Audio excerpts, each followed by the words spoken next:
Hello students, welcome back. In this video, we are going to discuss a sample question paper for class 12th Computer Science with Python code 083 for the term 1. As you all know that your exam will be of 35 marks and time allowed will be 90 minutes, that is 1.5 hours. The question paper is divided into 3 sections A, B and C. Section A में आपके total होंगे students 25 questions, question 1 to 25 and you have to attempt any 20 questions. Section B consist of the 24 questions, question number 26 to 49. You have to attempt any 20 questions. Section C consists of 6 case study based questions, that is from question 50 to 55, and you have to attempt any 5 questions. So 20 plus 20 40 and 40 plus 5 45. Total questions are 55. आपको section wise according to the conditions given here you have to attempt any 45. So your one question will be of 0.77 marks as 35 marks paper is there and 45 questions are there. So one question carries 0.77 marks.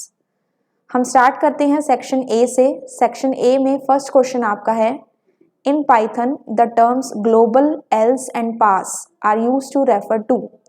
Python में जो 3 terms हैं global, else और pass, ये क्या होते हैं? Literals, keywords, variables और punctuators. So students, ये हमारे 3 होते हैं keywords.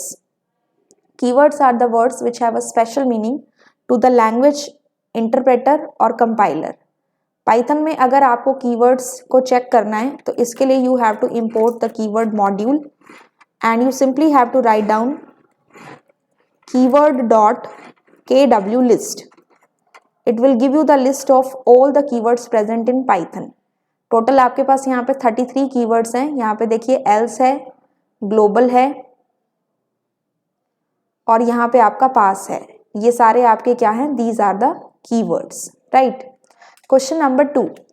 Take these numbers into consideration. Write a command that declares a tuple named A with these integers as elements. आपके पास ये numbers हैं separated by the commas. आपको एक tuple declare करना है जिसका name A है और उसमें ये वाले integers elements हैं. Now as we know that tuples के अंदर क्या होता है? It is a sequential data type जो कि denote होता है round parenthesis से. 2 5 6 3 5 2 1 7. A में आपके round parenthesis है, elements भी हैं, this is fine. B में parenthesis are not there. C में कर्ली ब्रेसेस है जो कि डिक्शनरी को डिनोट करता है, लेकिन डिक्शनरी भी इस तरह से नहीं लिखी जाती. और फोर्थ में आपके लिस्ट के स्क्वायर ब्रैकेट्स हैं, तो हमें क्रिएट करना है tuple. So the answer will be option number A. Next question is question number 3. Given a tuple 1, tuple name is tuple tup 1 and these are some of the elements. Identify the statement from the list below that will produce the result as this. तो यहाँ पे देखिए 1 2 3 4 5 6 7 8 9. यहाँ पे हमारे पास 9 elements हैं और output में हमारे पास 5 एलिमेंट्स हैं. If we see the first element 25, it is there in this output list also, output tuple also, sorry. 35 इसमें नहीं है. 43 is there, 22 is not there, 13 is there, 56 is not there, 45 is there, 78 is not there. It means we are skipping 1 element from the given tuple. ठीक है, तो यहाँ पे हमारा कितने का गैप आ रहा है? अगर इसकी पोजीशन हमारी 0 है, this position is 1 and this position is 2, यानी कि हमने एक एक एलिमेंट को हटा दिया, तो इस पोजीशन से हम नेक्स्ट पोजीशन कितने गैप में जा रहे हैं? 2 के गैप में जा रहे हैं. ठीक है, तो अगर आपको ये आउटपुट में चाहिए तो आपको स्टार्टिंग से लेके एंड तक के एलिमेंट्स को एक्सेस कराना है, बिकॉज हमारा लास्ट एलिमेंट भी इसमें है and gap will be of 2. तो इसके अकॉर्डिंग हमारा आउटपुट क्या होगा? Third one. Starting position is not given, तो बाय डिफॉल्ट वो आपकी 0 होती है. एंड यहाँ पे आपकी जो एंडिंग पोजीशन है that is also not given. जब एंडिंग पोजीशन नहीं दी होती तो उस केस में हम लास्ट एलिमेंट तक एक्सेस करते हैं एलिमेंट्स को. और यहाँ पे आपका गैप दिया हुआ है 2 का, तो 0 + 2 2, 2 + 2 4, 4 + 2 6 and 6 + 2 8. 25 43 13 45 and 90. This will be the output for question number 3. Correct answer is option number 3. Question number 4. Which of the following statements is correct regarding the file access modes? In R mode, we can read or write the data from the file. Read mode में हम file में से data को read और right दोनों कर सकते हैं. We have to tell the correct statement. Append mode में existing data will be overwritten if the file exists. W mode में data is retained and new data will be appended at the end. And fourth है A plus mode में reading and writing operations can take place and new data is appended to the end of the existing file. तो देखिए students, जो हमारा read mode होता है उसमें हम डेटा को सिर्फ रीड कर सकते हैं, राइट नहीं कर सकते, तो ये तो हमारी इनकरेक्ट स्टेटमेंट हुई। अपेंड मोड में इसने कहा कि एग्जिस्टिंग डेटा ओवरराइट हो जाता है इफ द फाइल एग्जिस्ट, लेकिन अपेंड मोड में प्रीवियस डेटा आपका रिटेन्ड रहता है और आगे आप उसमें कुछ भी एंटर करा सकते हैं। So this is also incorrect statement. Third one is write mode के अंदर data in the file is retained, no, ये काम आपका अपेंड मोड में होता है, तो दिस इज ऑल्सो इनकरेक्ट। अब बात करते हैं ए प्लस मोड। ये अपेंड का मोड होता है जिसमें आप रीडिंग एंड राइटिंग दोनों ऑपरेशंस को परफॉर्म कर सकते हैं और जो न्यू डेटा आप उसमें ऐड करते हैं वो एग्जिस्टिंग फाइल के एंड में ऐड होता है। So according to the file access mode this is the correct answer, that is option number 4। Question number 5, which of the following options can be used to read the first 5 characters of a text file poem.txt with the file object file1। आपके file handle या file object का नाम है file1। आपको एक text file poem.txt में से first 5 characters को रीड कराना है। सो इसके लिए हमारे पास कौन सा फंक्शन रहेगा? हमें पता है स्टूडेंट्स, टेक्स्ट फाइल के अंदर हमारे पास रीड फंक्शन होता है। टेक्स्ट फाइल में रीडिंग करने के लिए रीड लाइन होता है और रीड लाइन्स होता है। तो अगर आपको फर्स्ट 5 कैरेक्टर्स को रीड कराना है तो आपको उतने नंबर ऑफ बाइट्स देने पड़ते हैं। तो यहाँ से अगर आप देखेंगे it is file1.read 4, file1.read lines 5, file1.read 5 and file1.read 6। तो 5 कैरेक्टर्स रीड कराने हैं तो आपका आंसर होगा file1.read 5, क्योंकि रीड लाइन्स जो है वो क्या करता है, आपको आपकी जो फाइल है वो लिस्ट ऑफ स्ट्रिंग्स की फॉर्म में आपको कन्वर्ट करके आउटपुट में दे देता है। तो अगर आपको फर्स्ट 5 कैरेक्टर्स रीड कराने हैं your answer will B file1.read। ठीक है। Question number 6 is consider a statement file object is equal to open myblog.txt comma r. It means here we have opened a text file myblog.txt in the read mode. So which of the following options can be used to print the last line of this text file myblog.txt? हमें इस file में से last line को read कराना है, तो which of the statements we can use here? As we know students की text file के अंदर हम 3 तरीके से डेटा को रीड कर सकते हैं। One is using the read function, then read line function and the read lines function. तो फर्स्ट स्टेटमेंट देखिए, file object dot read lines -1 is not passed as an argument, it is outside this function which will create an error, so this cannot be the correct answer. Next is file object dot read lines, this is stored in the variable disp. It means हम सारी की सारी file को read कर रहे हैं in the form of list of string. तो जब हम इसको प्रिंट कराते हैं, suppose if we only print disp, तो ये हमें जो आउटपुट देगा कैसे देगा? लिस्ट ऑफ स्ट्रिंग की फॉर्म में देगा। आपके पास एक फाइल में मान लीजिए 3 लाइन्स हैं, तो फर्स्ट लाइन आपकी आएगी स्ट्रिंग की फॉर्म में, then it will put a comma, और सेकेंड लाइन आपकी आएगी स्ट्रिंग की फॉर्म में, देन आपकी थर्ड लाइन आएगी स्ट्रिंग की फॉर्म में। ठीक है। अब देखिए इसके बाद हमने यहाँ पे कहा हुआ है डिस्प ऑफ -1। इट मीन्स इसकी जो -1 पोजीशन है, -1 पोजीशन पे कौन सी लाइन होगी? लास्ट लाइन होगी। ठीक है। तो इससे क्या हमारी लास्ट लाइन प्रिंट हो जाएगी? Of course it will be printed, so the answer will B second one. Okay. Third option was file object dot read lines. It will create an error along with the fourth one read -1, ये आपके last character को read करेगा। ठीक है। The next question is question number 7. Which of the following statement is used to open a text file to add the new contents at the end of the already existing file named mydiary.txt? Now understand the question carefully. एक text file को आपको open करना है and इसके अंदर आपको new contents को add करना है at the end of the already existing text file जिसका नाम है mydiary.txt। तो इसमें आपके पास क्या क्या ऑप्शंस हैं? With open in the write mode as file object, new contents को ऐड करना है at the end of the file, तो इसके लिए स्टूडेंट्स आपको पता है कि हमारे पास अपेंड मोड होता है, तो राइट मोड तो हम ले ही नहीं सकते। अगर हम ऑप्शंस को ध्यान से देखें तो अपेंड मोड के हमारे पास 2 ऑप्शन है, option number 2 and option number 3।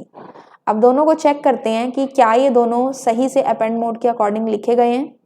This is the file handle equals to open file का नाम comma append mode. Yes, this is the way we can open the file. Third option is with open mydiary.txt comma a as file object, this is a file handle. So दोनों तरीके से हम open कर सकते हैं, second and third. So the correct answer is option number C. We can open the text file in the append mode with the help of this one, this two functions, that is these two statements. इससे क्या होगा, आपका जितना भी new content है वो आपकी existing file के एंड में ही ऐड होगा. Now we have question number 8. Write the output of the following code snippet. Here we have x equals to rain, z equals to 3. Print length of x into z. X is rain, which is a string, z is 3. Here we have print length of x. तो x की length देखते हैं. X is a string. The length is total number of characters. 1, 2, 3 and 4. So length of x is 4 multiplied by 3. Now you can see here both the data types are the integer data types. तो यहाँ पे ये जो operator है it will work like the arithmetic operator. So 4 into 3 becomes 12. That will be the answer. अगर यहाँ पे आपका लेंथ नहीं होता और सिंपली आपका x होता और आप करते x into 3, तो वो x आपका क्या होता स्टूडेंट्स, रेन होता, और रेन इंटू 3 करने पे आपको आउटपुट 3 टाइम्स रेन मिलता. So you have to take care of these things कि जब दोनों डेटा टाइप्स आपके इंटीजर टाइप के हैं या फ्लोटिंग टाइप के हैं, वहाँ पे आपका ये ऑपरेटर रेप्लिकेशन ऑपरेटर का काम ना करके किस चीज़ का काम करेगा, it will work as the arithmetic operator. Right, now we have question number 9. Question number 9 is fill in the blanks with the appropriate operator to obtain the output. 31-3 equals to 10. आपको यहाँ पे एक ऑपरेटर फिल करना है जिससे आपका output यहाँ पे 10 आएगा. You can see here we have the operators division operator, modulus operator, floor division and exponential operator. तो यहाँ पे देखिए 31 को 3 से जब हम डिवाइड करेंगे it is giving us the answer as 10. तो यहाँ पे आपका जो आंसर आया है 10, it will come by divide floor division operator अगर हम लगाएंगे then it will come, because 35 को अगर आप 3 से नॉर्मल डिवाइड करते हैं तो आपका आंसर 10.333 इस तरह से आएगा, because the division operator gives the answer in the form of floating point number. लेकिन हमें आंसर चाहिए इंटीजर फॉर्म में.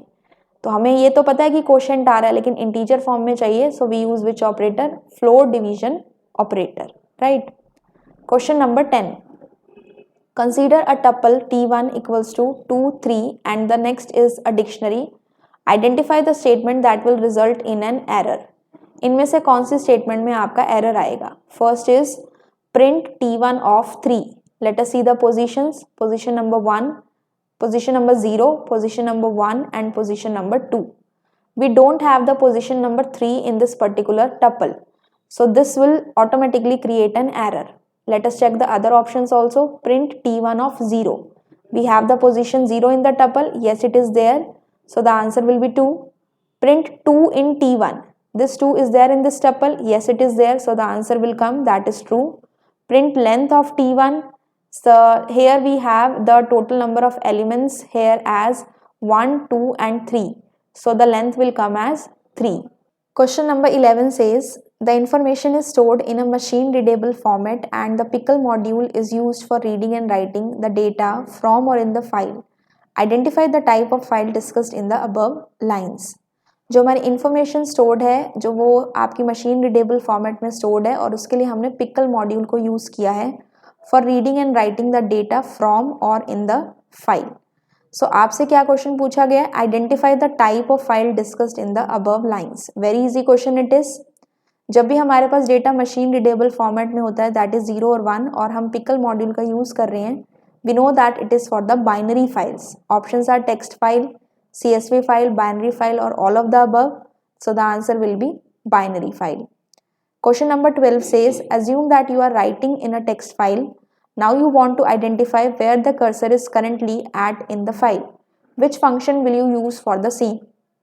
आप एक टेक्स्ट फाइल में काम कर रहे हैं, आप ये जानना चाहते हैं आपका कर्सर, जिसे हम फाइल पॉइंटर कहते हैं टेक्स्ट फाइल में, आपकी फाइल में करंटली किस पोजीशन पे है. अगर आपको ये फाइंड आउट करना है तो आप कौन से फंक्शन को यूज करेंगे? Seek function, hide function, tell function और type function. So to know the current position of the file pointer or the cursor, we use the tell function. एक और फंक्शन आपका होता है seek फंक्शन. वो किसके लिए होता है? आपके फाइल पॉइंटर को उस पर्टिकुलर पोजीशन पे लेकर जाने के लिए. Question number 13. Identify which function is use to write the data in a binary file. Binary file में अगर आपको डेटा को राइट करना है तो आप कौन से फंक्शन का यूज करेंगे? सीक, लोड, डंप और right. So in the binary file we make use of the pickle module and the functions are load and dump. Load is used to read the data from the file and dump is used to write the data in the binary file. So the correct answer will be dump function, right? Question number 14. Consider the statement given below. File object equals to open report.txt. Read mode में we have opened the file. File object dot seek 25, 0. Choose the statement that best explains the second statement. यहाँ पे हमने seek function का use किया. 25 is the offset value and 0 is the whence value. तो students offset value as you know हमें क्या बताती है कि हमें फाइल में इस पोजीशन पे आना है, फाइल पॉइंटर को इस पोजीशन पे लेके आना है, 25 कैरेक्टर्स को रीड करना है. एंड 0 मीन्स हमें कहाँ से रीड करना स्टार्ट करना है, बिगिनिंग ऑफ द फाइल से. जो आपकी सेकेंड आर्ग्यूमेंट है 0, इसकी पोजीशन आपकी 0, इसकी वैल्यू आपकी 0 हो सकती है, 1 हो सकती है और 2 हो सकती है. 0 मीन्स आपको स्टार्टिंग ऑफ द फाइल से रीड करना है, 1 मीन्स आपको जो पोजीशन दी गई है आपको वहाँ से रीड करना है और 2 मीन्स आपको एंड ऑफ द फाइल से रीड करना है. तो अभी हमारे पास यहाँ पे 0 है और नंबर ऑफ बाइट्स जो रीड करनी है वो आपकी 25 है. तो let us read these 4 statements and check what could be the possible output of this question. It will place the pointer at 25 bytes ahead of the current file pointer position. No. Current file pointer position से आगे लेके जाएगा 25 bytes. No. It will place the pointer at 25 bytes behind from the end of the file.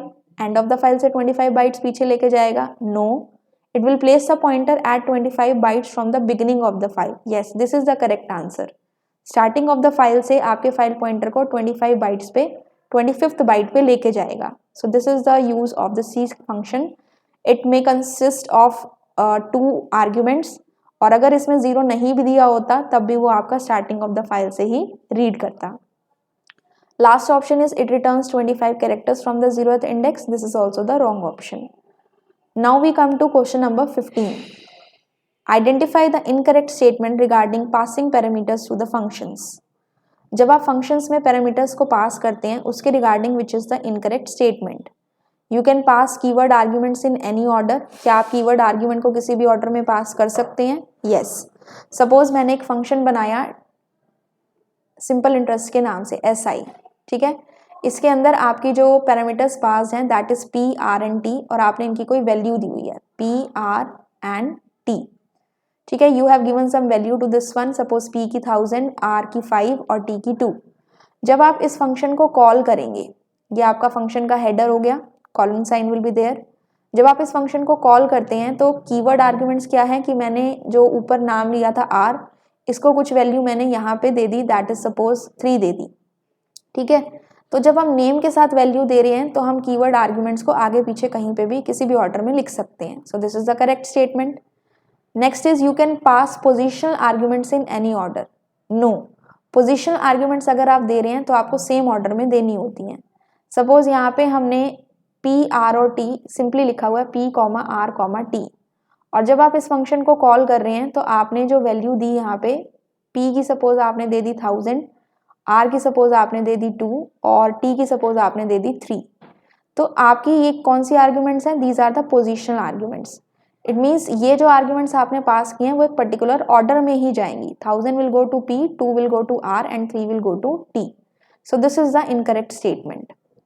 Third is you can pass both position and keyword arguments together. आप दोनों को साथ ले सकते हैं. यस, हम ले सकते हैं, लेकिन position argument must be followed by the keyword argument. That is the condition for these particular arguments to be taken together. So the incorrect statement is you can pass position arguments in any order. Okay.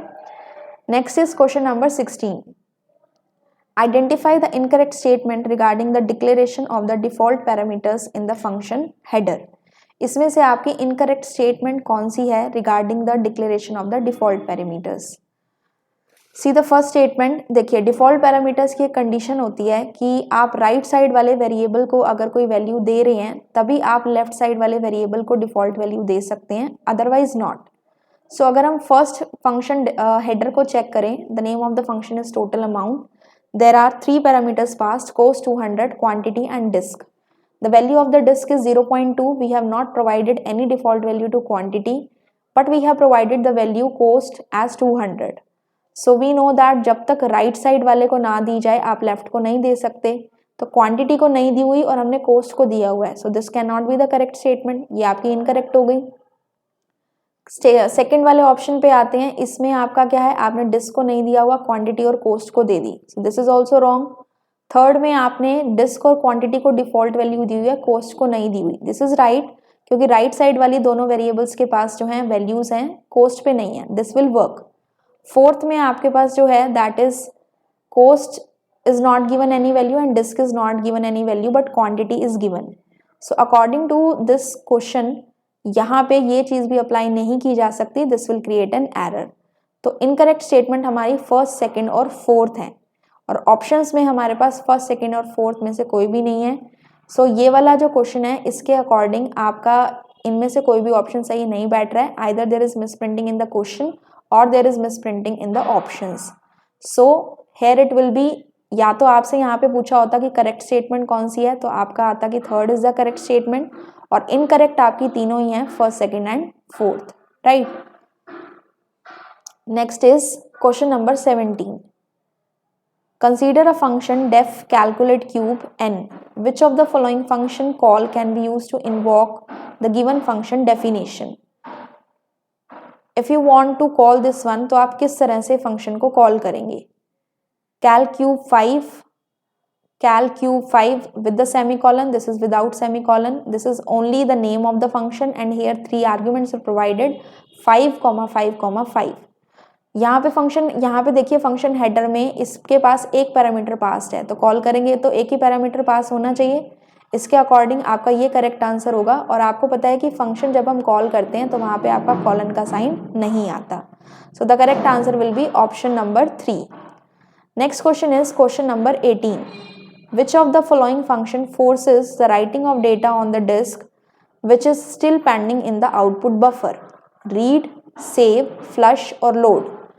Data जो आपका output buffer में pending होता है, अगर आपको उसको right कराना हो तो किस फंक्शन की हेल्प से उसको फोर्स किया जा सकता है। रीड, सेव, फ्लश और load, answer will B flush function. Okay, question number 19। Which of the following statement is correct regarding csv.writer object for storing data in the CSV file? writer function आपका CSV files के लिए होता है, जो right करने के लिए use होता है डेटा को, तो इसके लिए कौन सी स्टेटमेंट करेक्ट है। It removes the delimiter character from the data before storing it. Delimiter character को क्या वो रिमूव करता है। CSV फाइल्स में हमारा जो डिलिमिटर कैरेक्टर होता है वो आपका कॉमा होता है, तो स्टोर करने से पहले क्या वो उसे रिमूव करता है। No. Returns a writer object which writes the data into the CSV file. Yes, this is the correct answer because writer function का काम क्या होता है, writer object को create करना जिससे कि CSV फाइल के अंदर डेटा को write किया जा सके। So the correct answer will be option B. Creates rows, creates column. This is not the correct answer. Question number 20. Which of the following is the default delimiter character in the CSV file? Just now we have discussed this thing. CSV file में जो आपका delimiter character होता है वो कौन सा होता है। नेम से ही आपको पता लग रहा है, CSV stands for comma separated values. So delimiter character हमारा क्या होगा, स्लैश, कोमा, कॉलन और this percentage symbol which is modulus symbol in Python, this will be comma. Question number 21। Which of the following groups of functions belongs to CSV module.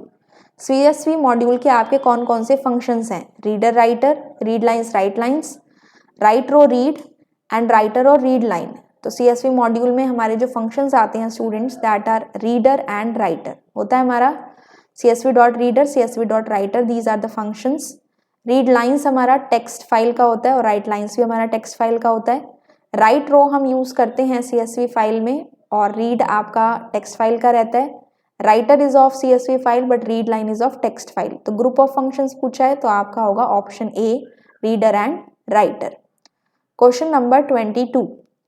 In which mode are the Python instructions stored in a file with the .py extension? Python के कौन से mode में आप files को .py extension से save करते हैं। Script mode, run mode, interactive mode और ऑल ऑफ दीज। तो एज वी नो दैट काम करने के लिए हमारे पास दो मोड होते हैं, script mode and interactive mode. File को जिसमें हम सेव कर सकते हैं that is the script mode. Interactive mode में आप फाइल्स को सेव नहीं कर सकते, right. Question number 23। Which of the following statement is considered as a multi-line comment? Multi-line comment इनमें से आप कौन सी स्टेटमेंट को कह सकते हैं। देखिए ये तो आपके कमेंट के आपके सिंबल्स ही नहीं है। कमेंट या तो आपका हैश से होता है which is use for the single line comment, और अगर मल्टी लाइन कमेंट की बात हो रही है तो वहाँ पे आपके ट्रिपल कोट्स स्टार्टिंग में आते हैं, और जिस भी लाइन पे एंड होता है उस लाइन के एंड में आपके ट्रिपल कोट्स रहते हैं। सो मल्टी लाइन कमेंट के लिए our correct option will be option number 3, right. Question number 24, consider the statement given below. We have a list here. We have imported the pickle module, colors equals to, this is a list, with open mycolors.dat. it means हमने यहाँ पे कौन सी file open की है, binary file. this is the extension of the binary file .dat. wb means writing in the binary file mode है ये आपका। this is the file handle my bin file. we have to write down the missing statement here. list is there, we have opened the file. Identify the missing code that will write the data from a list into the binary file. हमें क्या करना है, write करना है। and we know that binary file में write करने के लिए we use the dump function. अब यहाँ पे इसके अकॉर्डिंग आपका सेकंड और थर्ड ऑप्शन है, तो इसके अकॉर्डिंग हमारे पास dump फंक्शन में है my bin file comma colours, और है colours comma my bin file। तो पहले हमारा क्या आता है, पहले हमारा आता है जो भी हमारी सीक्वेंस होती है लिस्ट और टपल उसका नेम, और कॉमा के बाद हमारा आता है फाइल हैंडल का name.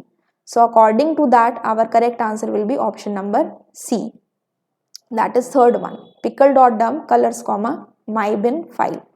Colours is the name of the list और माई बिन फाइल हमारे फाइल हैंडल का नेम।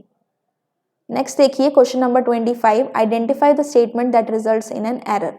इनमें से कौन सी स्टेटमेंट को एग्जीक्यूट करने पे आपका एरर आएगा। फर्स्ट इज डिक्ट वन, यहाँ पे आपकी एक डिक्शनरी है जिसमें की वैल्यू पेयर्स हैं separated by commas with in the curly braces, this is right.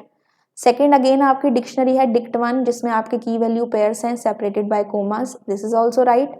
Third में आपके की वैल्यू पेयर्स हैं बट स्टार्टिंग और एंडिंग में कर्ली ब्रेसेस के प्लेस पे आपका क्या लगा हुआ है, पैरेंथेसिस, तो यहाँ पे आपका क्या आ जाएगा, error. So this is the statement which will result in an error. Fourth part is dict equals to empty braces are there, it means it is an empty dictionary, so this is also right. Error will come in the third statement. So students, with this we have covered the 25 questions. These are of section A, right? Now we have section B. In this section total 24 questions are there, that is from question 26 to 49. You have to attempt any 20 questions. So question number 26 says what is the correct declaration of a tuple P to obtain the following output. यहाँ पे हमें P नाम से एक tuple की declaration करनी है जिससे हमारा आउटपुट 240, 240 इस तरह से आ जाए। The statement is P equals to dash print P into 2 and the output should be this one. We all know students कि जब भी हमारे टपल के अंदर एक सिंगल एलिमेंट होता है तो उसमें एक कोमा ऐड करना ज़रूरी होता है। तो अगर हम सिंपली 240 इंटू 2 करेंगे, यहाँ 240 देते हैं inside the brackets, that will be considered as an integer value. उसको मल्टीप्लाई करने पे हमारा आंसर आएगा 480, लेकिन हमें आंसर में क्या चाहिए, 240, 240। इसलिए टपल के अंदर सिंगल एलिमेंट को जब हम डिक्लेयर करते हैं so it is done like this 240, जब आप इसे 2 से मल्टीप्लाई करेंगे तो you will get this output. So the correct answer of question 26 is option third. Question number 27 says consider a file myrhymes.txt and here we have to find the output of this code. हमारे पास यहाँ पे एक text file है, इसके अंदर total 4 lines है। You will see this 4 lines and it is asking what will be the output of the following code. File object equals to open myrhymes.txt r, यानी कि रीड मोड में हमने file को open किया। We have taken a count variable whose value is 0, l equals to file object dot read. Read function की help से हमने पूरी फाइल को रीड करा लिया, यानी कि सारे कंटेंट्स आपके l के अंदर स्टोर हो गए।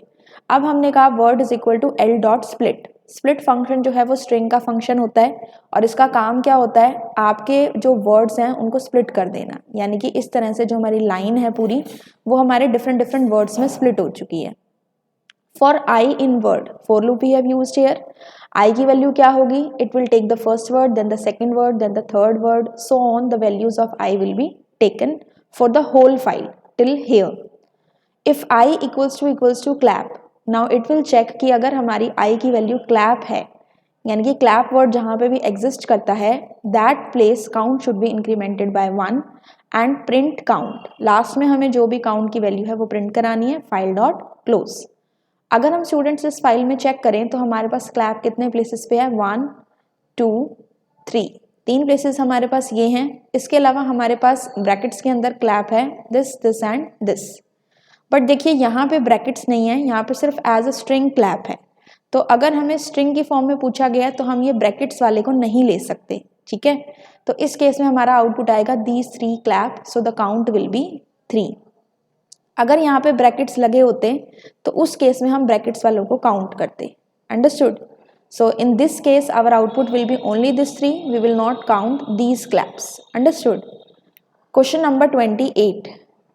Question number 28 says, identify the output of the following Python statement. L1 is the name of the list. Red, green, blue, yellow, orange, it is a list. Black, white, it is also a list. It means it is a list inside the list, यानी कि ये क्या है, nested list है। अब nested list के अंदर अगर हम positions देखें स्टूडेंट्स, तो ये जो पूरी position है from red and green, this is our 0 position, first list है। second list की position है हमारी 1 और third list की position है हमारी 2। इसके बाद यहाँ पे लिखा हुआ प्रिंट L1 203। तो 2 पोजीशन पे देखिए हमारे पास 2 पोजीशन पे क्या है, the list in which the elements are there black and white. इसके बाद इसने कहा 2 के अंदर 0th पोजीशन। अब 2 के अंदर जो 0th पोजीशन है वो कौन कौन सी है, 2 पोजीशन है, this is position 0, this is position 1। 0 position पे हमारे पास क्या है, at the 0th position we have black, और इस 0th पोजीशन पे भी हमने पोजीशन देखनी है 3। तो स्टूडेंट देखिए यहाँ पे हमारे पास ब्लैक के अंदर 5 लेटर्स हैं और अगर हम इनकी पोजीशन को देखें तो हमारे पास क्या क्या बनेंगे, 0, 1, 2, 3 and 4।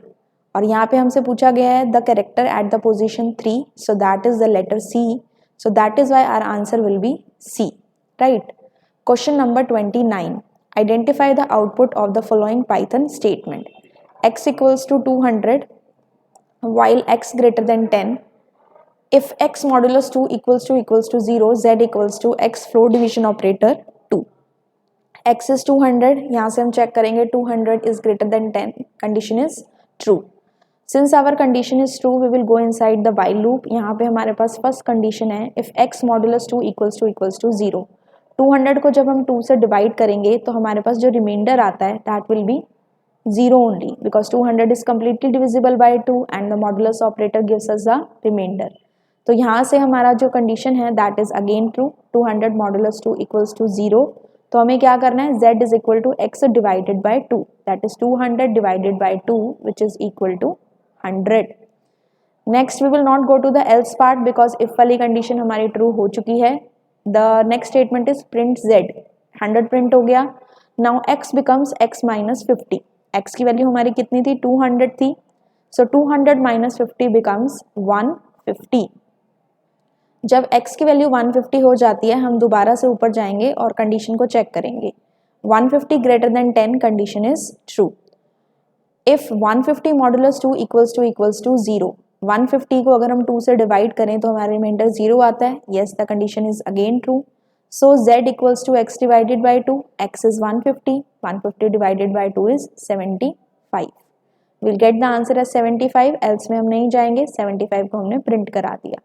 Now x becomes x minus 50, 150 था, 50 माइनस करके x की वैल्यू हमारी हो चुकी है 100। 100 greater than 10 condition is true. 100 divided by 2 equals to 0, modulus operator लगा हुआ है, so remainder is 0, again the condition is true. So z is equal to x divided by 2। x हमारा क्या है, अब हमारी x की वैल्यू 100 है, तो 100 को जब आप 2 से डिवाइड करेंगे तो आपका आंसर कितना आ जाएगा, 50 आ जाएगा। एल्स पार्ट आपको एग्जीक्यूट नहीं करना, हमने 50 को प्रिंट करा दिया।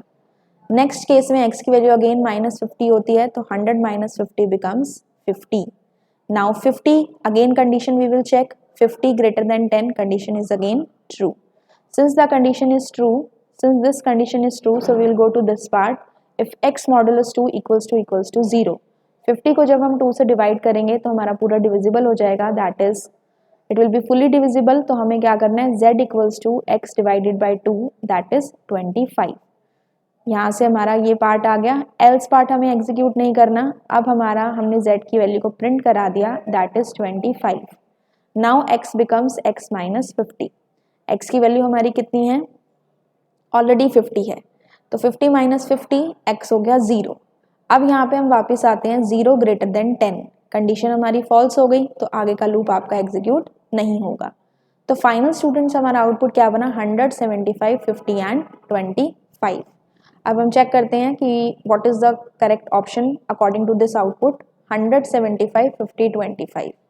If we see the options we see that हमारा ये वाला आउटपुट ऑप्शन नंबर 1 के अंदर है, सो this will be the correct option, option 1।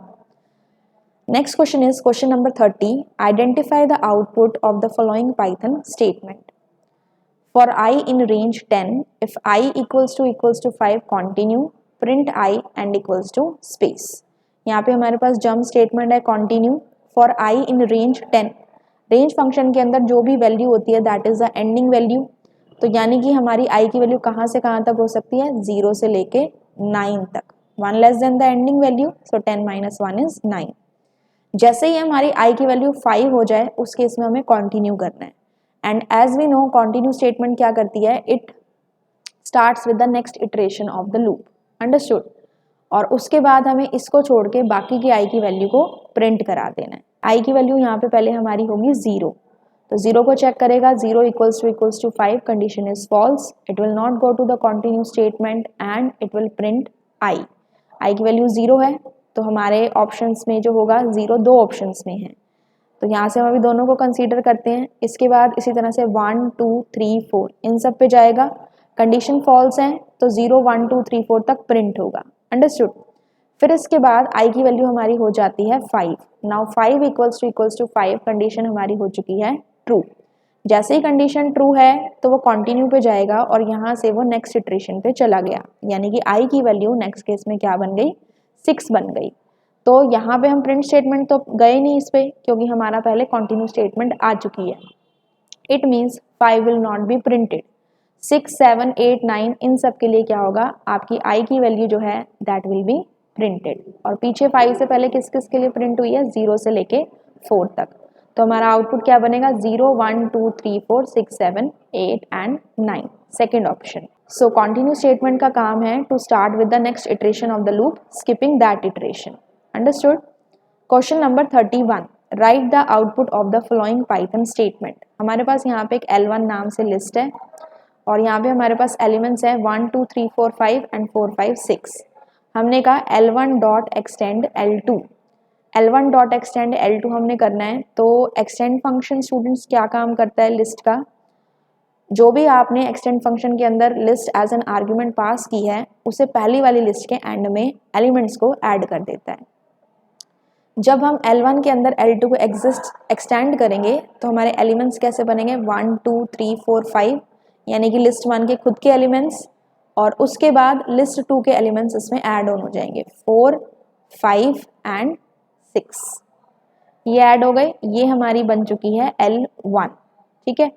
इसके बाद हमने क्या किया, हमने कहा L1 डॉट इंसर्ट 4, में 9। इंसर्ट फंक्शन का क्या काम होता है, इंसर्ट फंक्शन के अंदर दो आर्ग्यूमेंट्स पास होती हैं, first is the position, second is the value. अगर हम इनकी पोजीशंस देखें तो वो क्या क्या बन रही हैं 0, 1, 2, 3, ये हमारी हो गई 4, यहाँ हमने ऐड किया था 4, 5, 6, ये बन गई 5, 6 और 7, ठीक है। यहाँ पे हमारी एलिमेंट्स क्या क्या हैं 2, 3 एंड 4, अंडरस्टूड।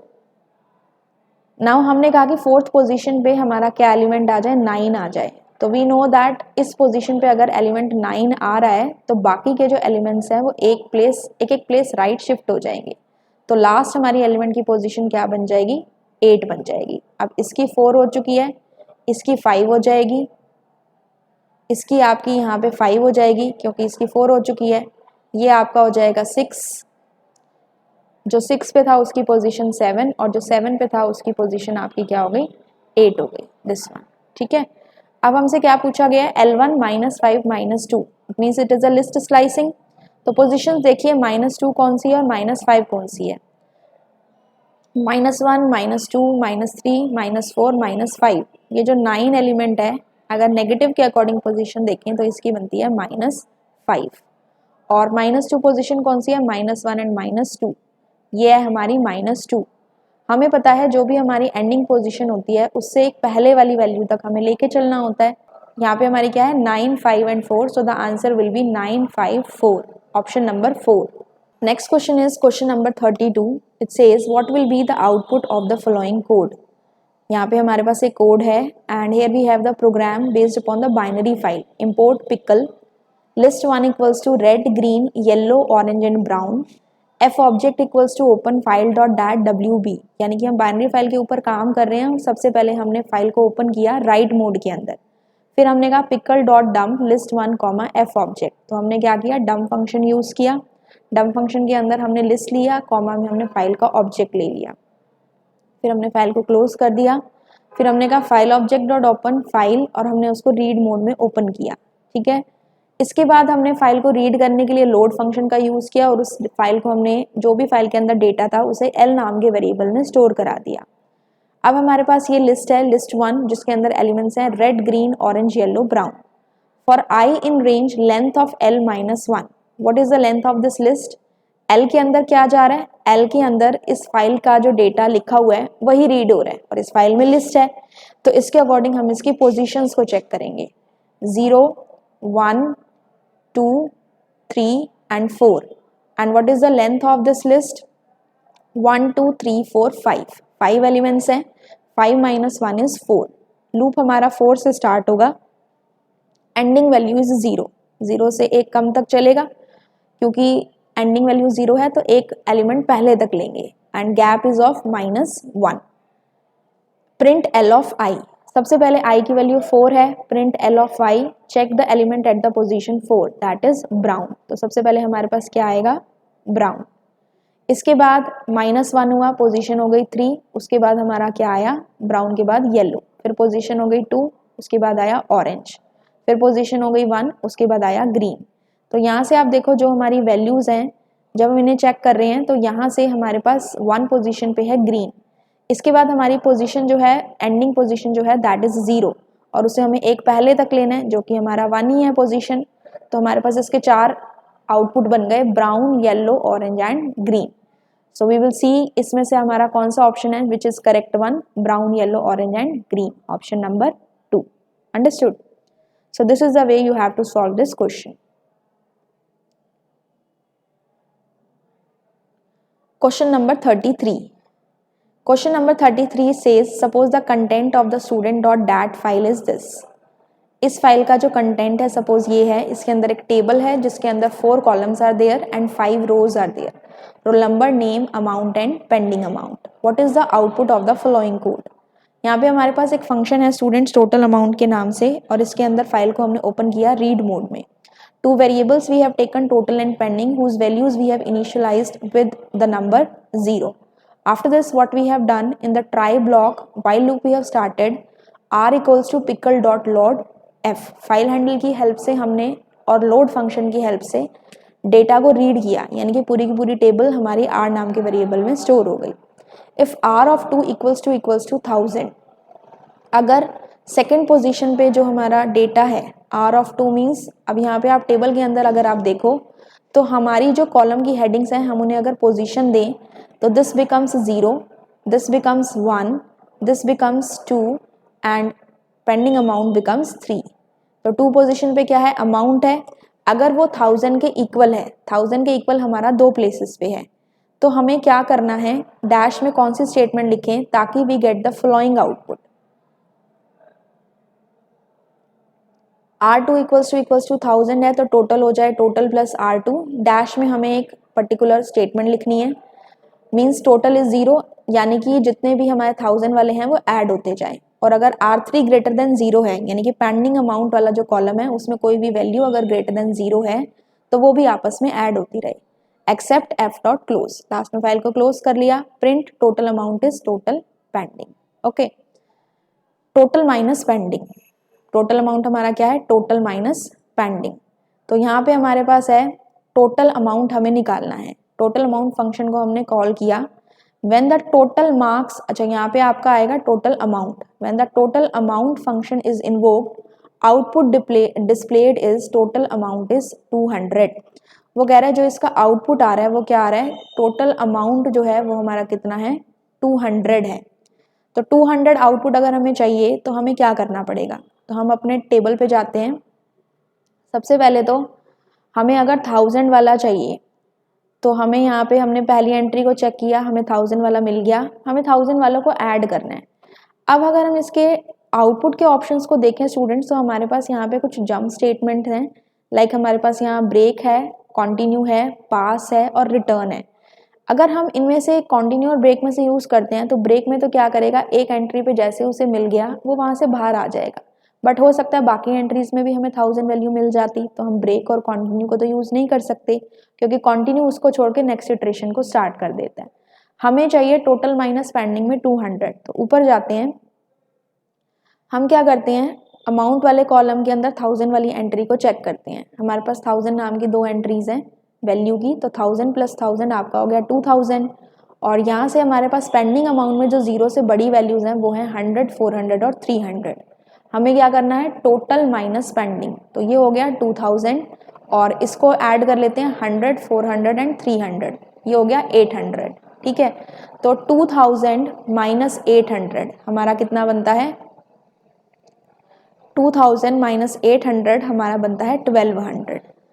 तो इसके अकॉर्डिंग आपका यहाँ पे आना चाहिए, there is some misprinting here, यहाँ पे आपका 1200 बनेगा। तो यहाँ पे आपको ये चीज़ कैलकुलेट करानी है, तो इसके अकॉर्डिंग आपका आंसर कितना बनेगा, that will be the pass statement.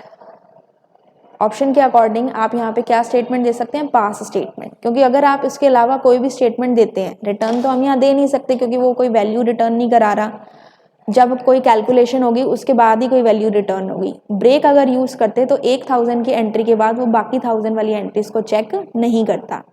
That is why instead of using the continue and break हम यहाँ पे क्या यूज़ कर रहे हैं, pass statement. Okay, next question is question number 34, what will be the output of the following code.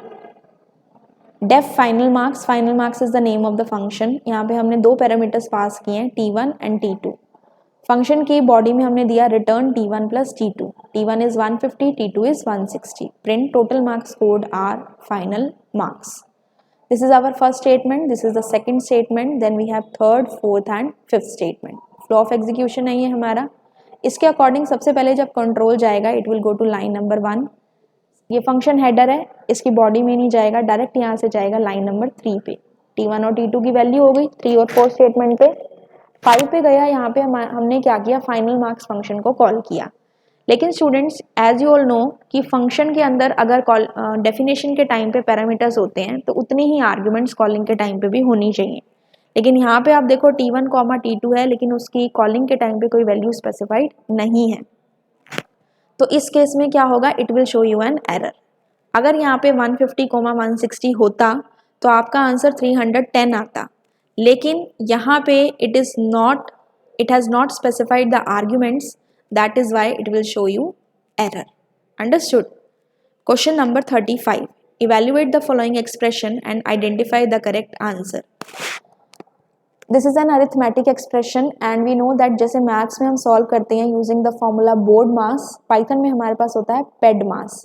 First of all parenthesis, then exponential operator, then division, multiplication and addition, subtraction.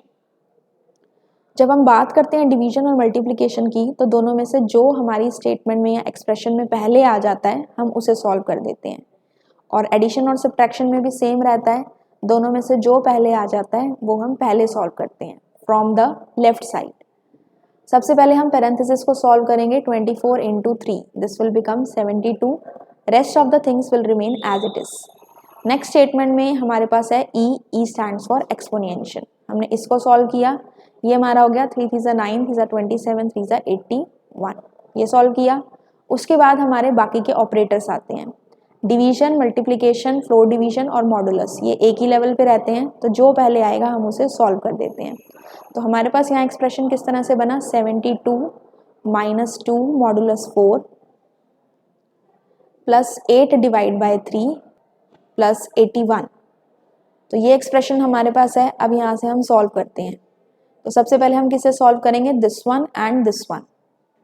यहाँ से हमने किया solve इसे 2 divided by 4, 2 modulus 4 means we have to tell the reminder. तो जब भी हम smaller number को बड़े नंबर से डिवाइड करते हैं, always the reminder is the smaller number, so we get 2 from here and we have 8 divided by 3. Floor division operator, it means the integer part में we will get the answer since both the numbers are the integers. 3 2 सा 6 होता है, यहाँ से भी हमारे पास क्या आंसर आ गया 2 प्लस 81, ये हमारा आंसर आ गया. Now here if you see 72 minus 2 plus 2 plus 81, 72 minus 2 is 70. आप इसे कैसे भी सॉल्व कर सकते हो, माइनस 2 प्लस 2 कैंसिल हो गए, 72 और 81 को आप ऐड कर दो.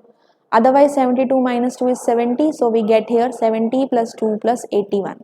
अगर आप इन्हें ऐड करेंगे तो 70 plus 2 is 72 and plus 81 is 153. So the correct answer here is 153, option 2. Okay. Next we have question number 36. What will be the output of the following code?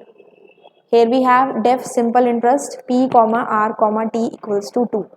3 parameters हमने पास किए हैं. These two are the positional arguments और t equals to 2 ये हमारी default value है for the parameter t. Now this function is returning p into R into T. SI equals to simple interest 10,000, 0.2. तो इस means जो 10,000 है this is the value for the principal and 0.2 is the value for the rate. और यहाँ पे हमारे पास जो टाइम है उसकी हमने डिफ़ॉल्ट वैल्यू दी हुई है, इसलिए हम उसे फंक्शन कॉलिंग के टाइम पे स्किप कर सकते हैं. तो बाय डिफ़ॉल्ट टाइम की वो क्या वैल्यू लेके चलेगा 2. तो 10,000 into 0.2 into 2, the answer will be 4,000.0 because this is our default value. तो ये हमारी 4,000.0 किस में स्टोर हो गई, SI नाम के वेरिएबल में. फिर हमने कहा print SI comma simple interest these 3 values. Again the function has been called. तो फंक्शन को कॉल किया तो यहाँ पे हमारे पास क्या आया, principal is 50,000, rate is 0.3 and we have also given the value of time. Always remember these thing student की whenever the default value is also given and for the same parameter in the function calling statement the value is also given, then ये वाली हम value लेते हैं जो function calling statement में रहती है. सो 50,000 इंटू 0.3 इंटू 3 सॉल्व करेंगे तो हमारा आंसर क्या बनेगा 45,000.0. तो यहाँ से हमें SI को प्रिंट कराना है और इस फंक्शन ने जो वैल्यू रिटर्न की उसे प्रिंट कराना है. तो क्या आंसर आ गया 4,000.0 and 45,000.0, option number 3. Understood. Question number 37. Question number 37 is number 1 equals to 100 def function 1. This is the name of the function. इसके अंदर हमने एक पैरामीटर पास किया है x. Global number 1 equals to 200, number 1 equals to number 1 raise to the power x, print number 1, function 1 2 print number 1. तो number 1 equals to 100 ये हमारा एक ग्लोबल वेरिएबल है, फंक्शन से बाहर है, यानी कि इसकी वैल्यू 100 है. यहाँ इसके बाद हम जाएंगे नेक्स्ट स्टेटमेंट पे, फंक्शन का हेडर है, बॉडी में नहीं जाएंगे. यहाँ से डायरेक्ट कंट्रोल कहाँ आएगा, प्रिंट स्टेटमेंट पे. प्रिंट स्टेटमेंट पे आने के बाद नंबर 1 को प्रिंट कराया तो नंबर 1 की वैल्यू कहाँ से ली जाएगी, मेन में से ली जाएगी विच इज़ 100. इसके बाद फंक्शन को कॉल किया गया and the value passed is 2. This 2 will go to the variable x. अब x की वैल्यू हमारी कितनी हो जाती है 2. अब हमने कहा ग्लोबल नंबर 1, यानी कि नंबर 1 वेरिएबल के आगे हमने ग्लोबल कीवर्ड लगा दिया, इट मीन्स अब वो ग्लोबल बन चुका है. अब हमने फंक्शन के अंदर नंबर 1 की वैल्यू क्या कर दी 200 कर दी. हमने कहा नंबर 1 क्या हो जाए, number 1 raise to the power x. अब हम इसमें नंबर 1 की कौन सी वैल्यू यूज़ करेंगे 200 और 100. हम इसमें यूज़ करेंगे 200 बिकॉज फंक्शन के अंदर जो हमने सेम नेम का वेरिएबल लिया है उसे हम ग्लोबल बना चुके हैं. तो 200 रेज़ टू द पावर 2. जब 200 को आप रेज़ टू द पावर 2 करेंगे you will get the answer as 40,000. Function call किया, यहाँ से आया, इसके अंदर कोई प्रिंट स्टेटमेंट नहीं है, 40,000 आंसर आया, यहाँ पे रिटर्न हो गया. इसके बाद इसने कहा प्रिंट नंबर 1. अब हमारे पास नंबर 1 की वैल्यू क्या प्रिंट होगी, फंक्शन के अंदर नंबर 1 को हमने ग्लोबल बनाया था और यहाँ से नंबर 1 हमारा क्या निकला है 40,000. So we will get the answer as for the next print statement 40,000. So हमारा फाइनल आउटपुट क्या बनेगा 100 and 40,000. Let us see the options of the output, किस में हमारा ये करेक्ट आंसर बनता है. Option number 3 100 and 40,000. Understood? The next question is question number 38. What will be the output of the following code? Import random color equals to, this is a list with the name color and here we are working with the random module. Red, orange, yellow, black, cyan. for C in range length of color. So check the length of the color list 1, 2, 3, 4, 5. So C in range length of color and the range function we have the value as 5. यानी कि C की value हमारी कहाँ से कहाँ तक जाएगी 0 to 4. Means loop कितनी बार चल रहा है 5 times 0, 1, 2, 3 and 4.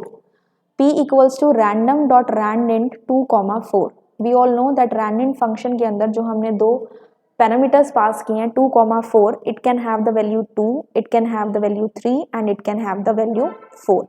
So these three values are the possible values for the variable P. Print color of P. P के अंदर क्या क्या पोजीशन है आपकी 2, 3 and 4.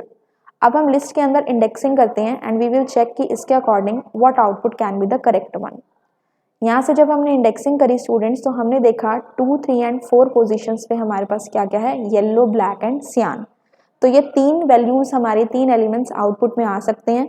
लेकिन यहाँ पे हमारे पास जो फोर लूप है वो 5 टाइम्स रन हो रहा है. इट मीन्स ये तीन वैल्यूज ही आएंगी और रैंडम फंक्शन में हमें पता नहीं होता कि आउटपुट हमारा स्पेसिफिकली क्या आएगा. तो आपका लूप 5 बार चलेगा, तीन वैल्यूज ही बार बार आपकी आती रहेंगी. सो इस टाइप के क्वेश्चन को हमें ऑप्शंस के अकॉर्डिंग चेक करना होता है. फर्स्ट पे जाते हैं red, red, cyan, orange, yellow. We know that इसके अंदर आपका रेड और ऑरेंज तो आ ही नहीं सकता. तो क्या हमारा फर्स्ट हो सकता है करेक्ट आंसर? नो. सेकंड पे आइए cyan, black, black, cyan, yellow. तीन कलर्स हैं yellow, black and cyan. Yes, this can be our correct answer. So this will be the correct answer. Third और फोर्थ ऑप्शन आप ध्यान से देखेंगे, इसमें रेड आ रहा है, इसमें ऑरेंज आ रहा है, तो ये हमारे करेक्ट आंसर में नहीं रह सकते. अंडरस्टूड. नेक्स्ट वी हैव इस question number 39. What is the output of the following code snippet? Def flip number, this is the name of the function. We have passed the two parameters here L, Y. अब एक बार इसकी calling पे आते हैं. Function को जब हमने call किया तो L लिस्ट को हमने पास की है जो हमने यहाँ पे डिक्लेयर की है विद 5 एलिमेंट्स इन इट और यहाँ पे हमने 5 एक वैल्यू दी है. तो ये 5 वैल्यू किसकी है? वेरिएबल y की. For i in range y value is 5 means i की वैल्यू आपकी कहाँ से कहाँ तक जाएगी 0 से लेके 4 तक. आपको इसे चेक करना है सारी i की वैल्यूज को, i इस पोजीशन पे जो वैल्यूज हैं उनको चेक करना है. तो if L of i modulus 3 equals to 0, सबसे पहले हम चेक करेंगे पोजीशन नंबर 0 पे. 0, 1, 2, 3 एंड 4. सबसे पहले हमारी है 0 पोजीशन, i की वैल्यू आपकी 0 है and L of 0 modulus 3 equal to 0. 0 position पे 3 है, 3 मॉडुलस 3 इक्वल्स टू 0 है. Condition is true. अगर हमारा नंबर 3 से पूरा डिविजिबल हो जाता है तो उस केस में हमें उस नंबर को रेज टू द पावर 3 करना है और उसके बाद हमें उसे 2 से डिविजिबिलिटी चेक करनी है. अगर उसका रिमाइंडर 0 आता है that number should be raise to the power 2. So यहाँ पे हमारे पास फोर लूप के अंदर 2 इफ स्टेटमेंट हैं. इसको हम कैसे चेक करते हैं? अगर आप 2 इफ स्टेटमेंट के साथ काम कर रहे हैं स्टूडेंट्स तो आपको फर्स्ट के साथ नेक्स्ट इफ स्टेटमेंट को भी चेक करना पड़ेगा. Means we have to check every if statement in case of the multiple if statement. लेकिन अगर यही चीज़ आपकी इफ एल इफ एल्स में रहती है तो जैसे ही आपकी कंडीशन ट्रू हो जाती है आपको बाकी की कंडीशंस को चेक नहीं करना होता. तो यहाँ पे हम पहले फर्स्ट एलिमेंट लेते हैं 3 modulus 3 equals to 0. Condition is true. So इसका हमें क्या करना है 3 raise to the power 3 which is equal to 27. Next we have to check the element 3 by dividing it by 2 also. So हमने कहा 3 modulus 2 equal to 0. Condition is false, तो हमें उसे रेज टू द पावर 2 नहीं करना. इसके बाद हम i की नेक्स्ट वैल्यू पे जाते हैं. 0 के बाद बन गई 1. अब हमारे पास एलिमेंट है 2 से चेक किया 2 modulus 3 equal to 0. Condition false. Will go to the next condition 2 modulus 2 equal to 0. Condition is true. So in this case it will be raise to the power 4 raise to the power 2 and the answer will be 2 raise to the power 2 which is equal to 4.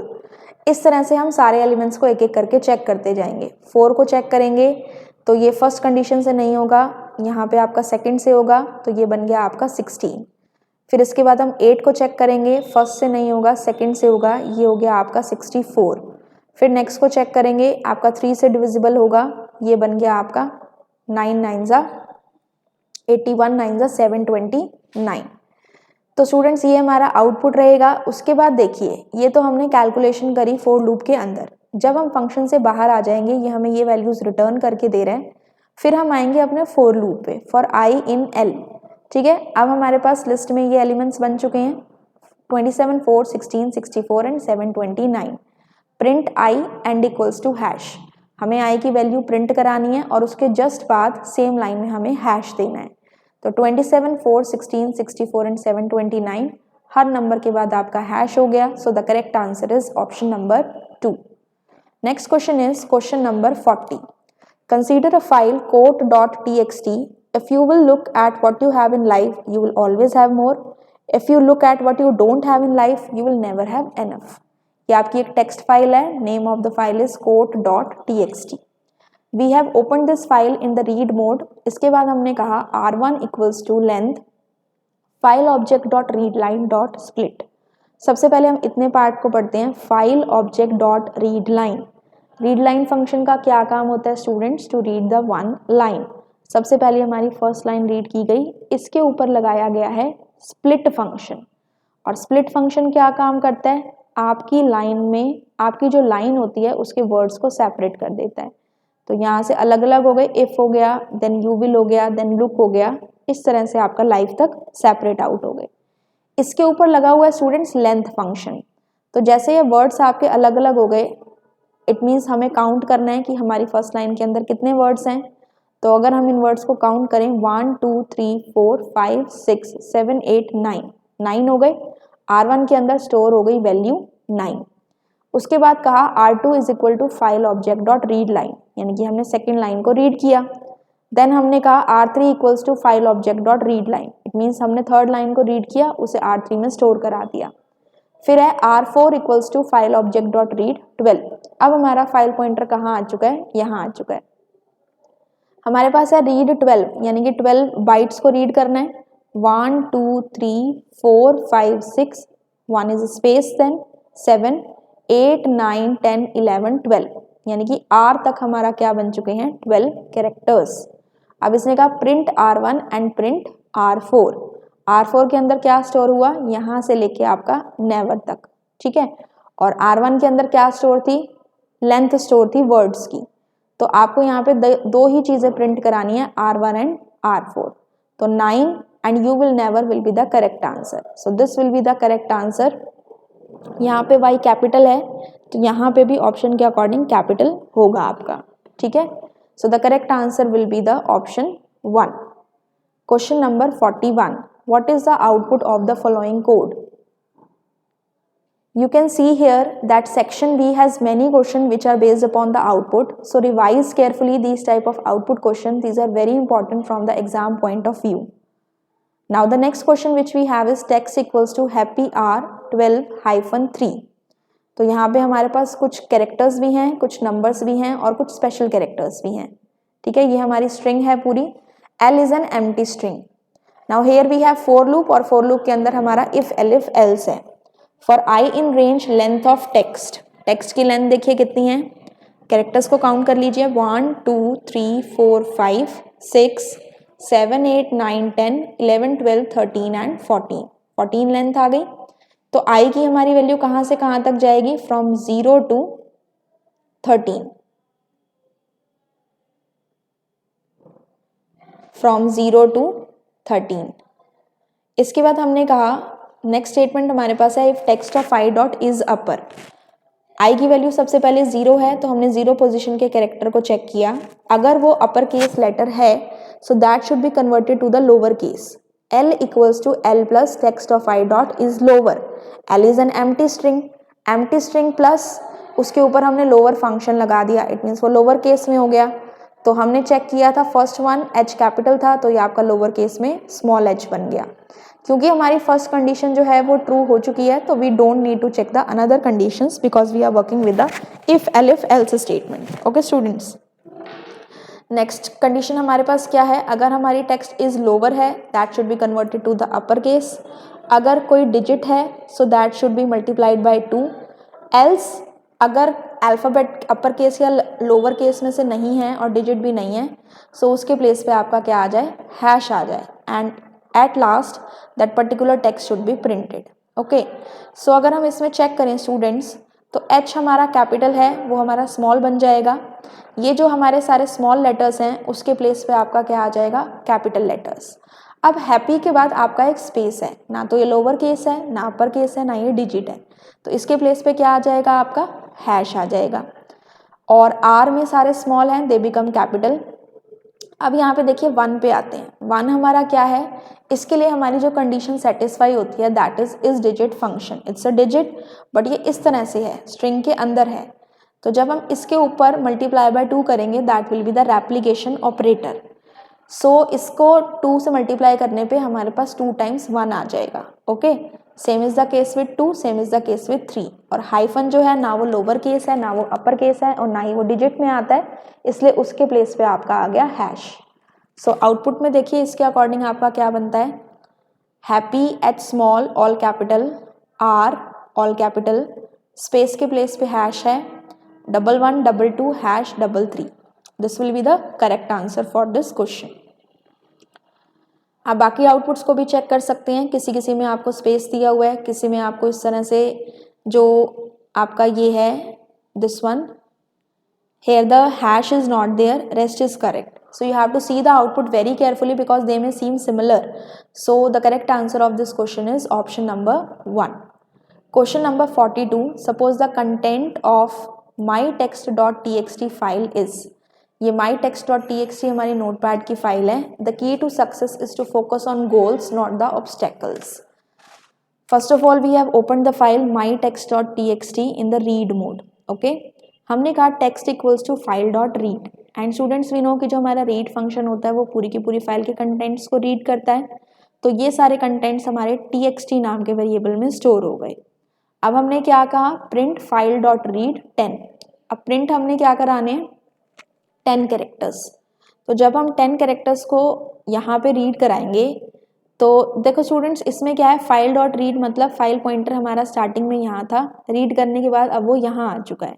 ठीक है, अब इसने कहा कि print file dot read 10, यानी कि हमें इसी पोजीशन से आगे 10 कैरेक्टर्स को रीड कराना है, लेकिन हमारी तो फाइल एंड हो चुकी है, हमारे पास कैरेक्टर्स ही नहीं है, तो हमारे पास क्या आएगा इसका output, we will get no output. Understood, because we don't have the elements for reading from this file, because already the file elements have end. Next we have is question 43. Suppose the content of moral.txt is this. moral.txt नाम की आपकी file है, उसके अंदर ये contents हैं। What will be the output of the following code? File equals to open moral.txt. हमने file को ओपन किया, we have not specified any mode, it means file हमारी किस मोड में ओपन हुई है, रीड मोड में। Line equals to file dot read, read function की हेल्प से हमने डेटा को रीड किया और लाइन नाम के वेरिएबल में स्टोर करा दिया। Word equals to line dot split, split function क्या करेगा, डिफरेंट डिफरेंट वर्ड्स में इसे डिवाइड कर देगा। For W in word, W in word, अब वर्ड हमारा क्या है, सबसे पहले हमारा ये वर्ड है, इस वर्ड के अंदर भी हमने एक डब्ल्यू ले लिया, means this is our control variable. It means W की वैल्यू क्या होगी यहाँ पे हमारे पास,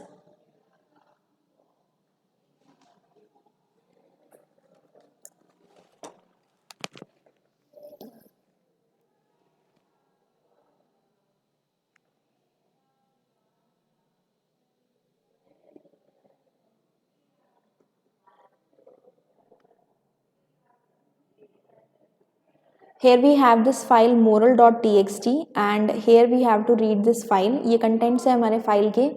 we have to find the output of the following code. file equals to open moral.txt, यहाँ पे हमने इस फाइल को ओपन किया and since we have not specified any mode, the file will open in the read mode.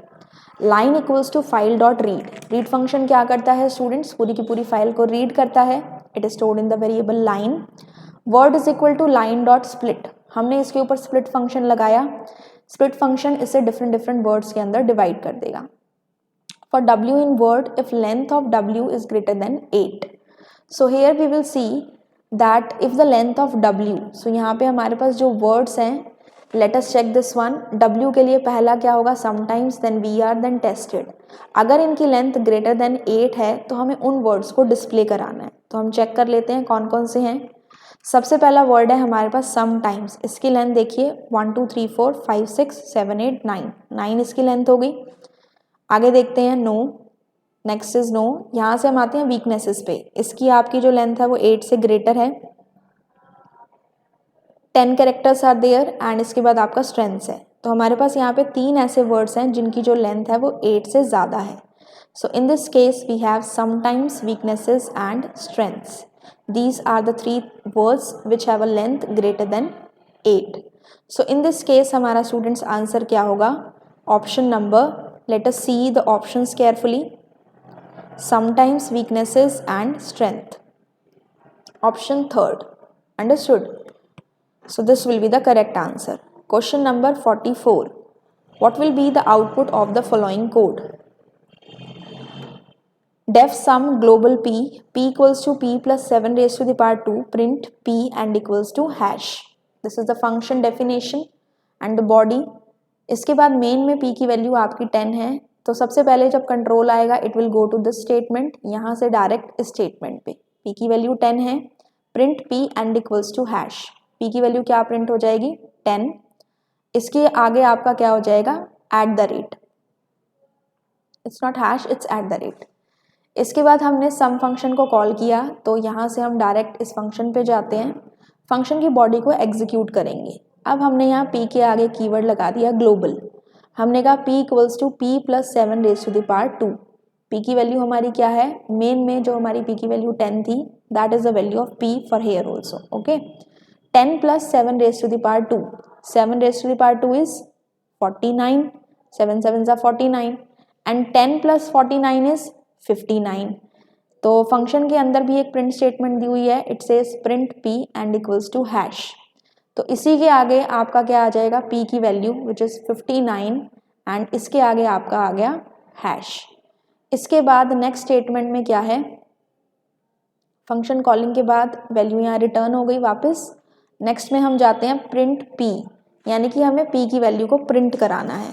अब देखिए global keyword कहाँ लगा हुआ है? फंक्शन के अंदर। तो अब यहाँ पे जो भी p की वैल्यू होगी that will be taken outside this function also. So the final print p statement will give you the output as 59. So the output will be 10 at the rate 59 hash 59. You can check your options. Option number 1 will be the correct answer. Okay.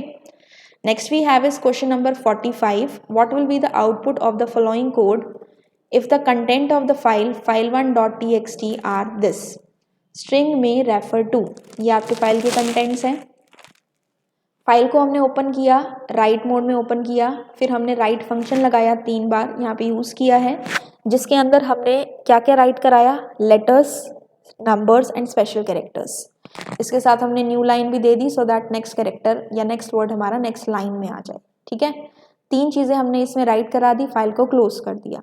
इसके बाद हमने file को open किया, read mode में open किया and then print file object dot read. तो ये क्या करेगा? फाइल के अंदर जो भी कैरेक्टर्स हैं उनको रीड करके प्रिंट करा देगा। लास्ट में फाइल डॉट क्लोज। फाइल में क्या क्या वर्ड्स हैं? Letters, numbers and special character.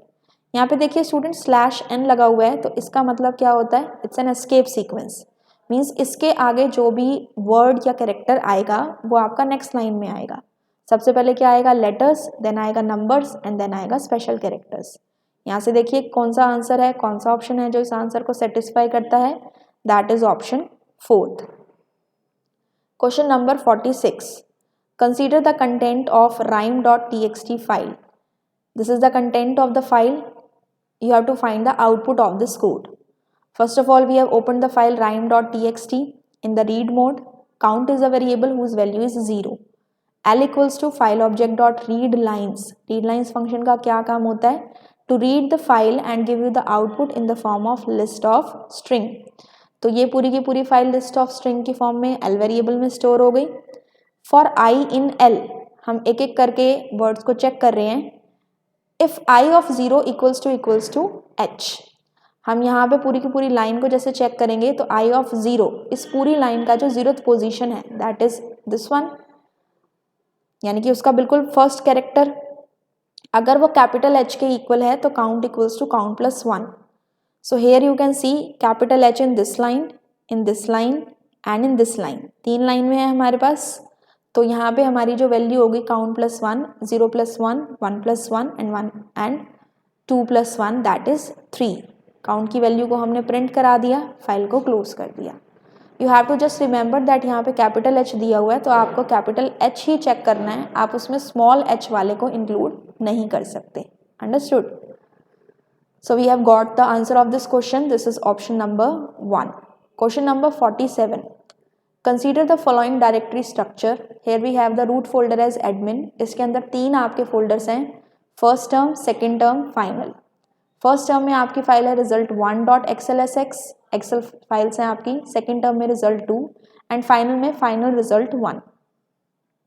There are 3 directories under the root directory admin. The current working directory is final, जिसके अंदर हम करंटली काम कर रहे हैं, that is the final one.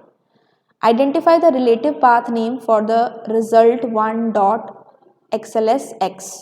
हमें इसका रिलेटिव पाथ नेम बताना है। तो if we see this file result1.xlsx, ये फाइल हमारे पास यहाँ पे है। कौन से फोल्डर में है? फर्स्ट टर्म में है। और ये कौन से फोल्डर में है?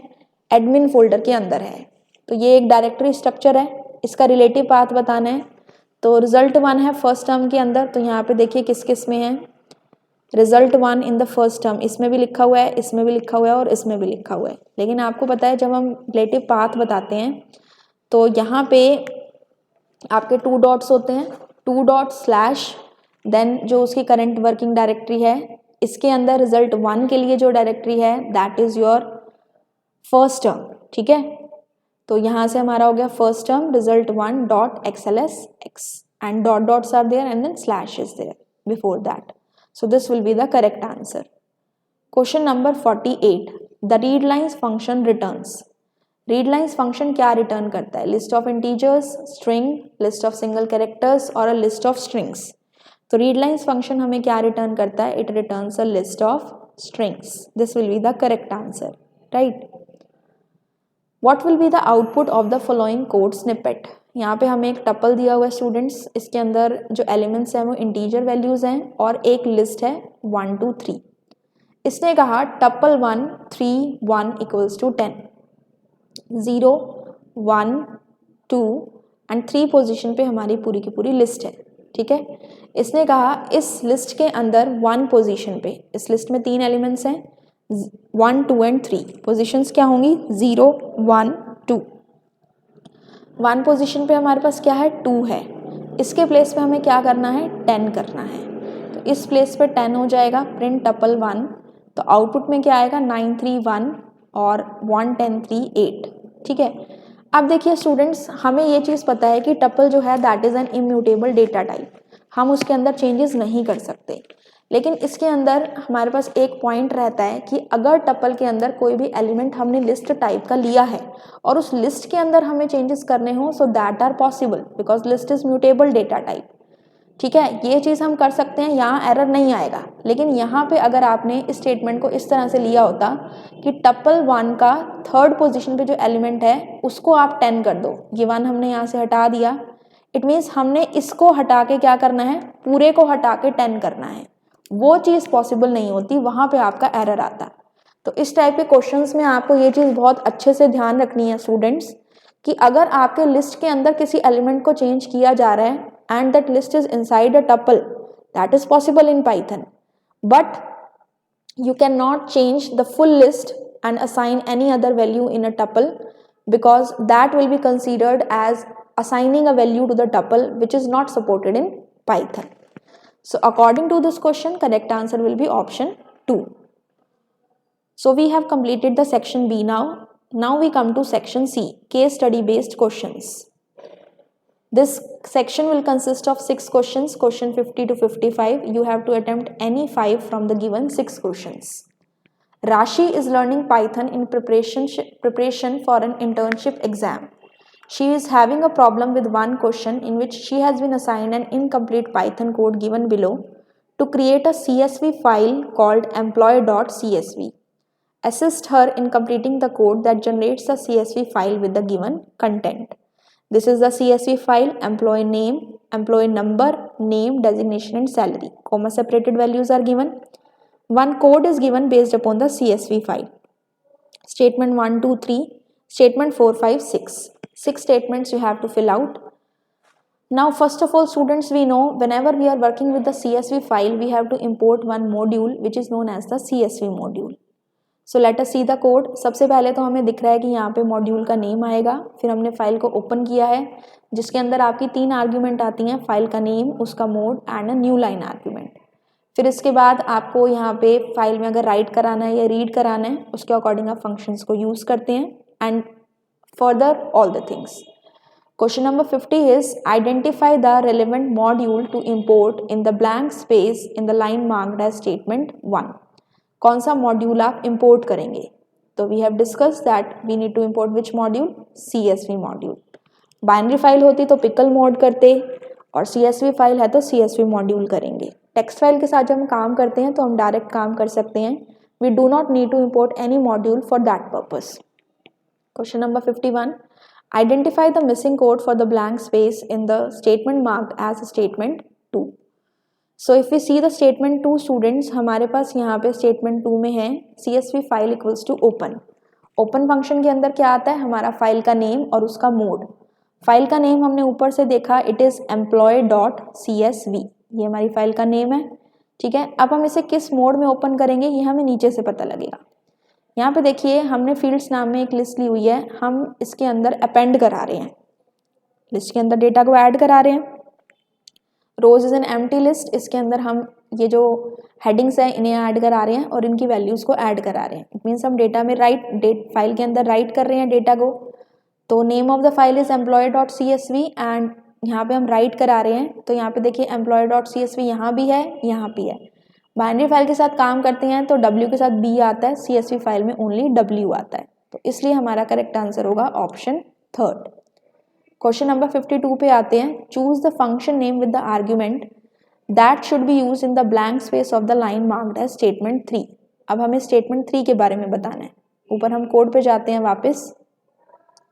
स्टेटमेंट 3 देखिए आपकी क्या है, यहाँ पे हमारे पास है CSV object equals to CSV dot dash bracket में डैश राइट करा रहे हैं। तो we are going to use which function students? Writer function. और इसके बाद आपका किसका नेम आ जाएगा? राइटर फंक्शन आपका आ गया। राइटर के बाद आप इसके अंदर क्या लगाएंगे? CSV फाइल, जो इसका फाइल हैंडल है, ठीक है। इसके बाद नेक्स्ट आपका है identify the suitable code for the blank space in the line marked as statement 4। Statement 4 पे हम वापस जाते हैं।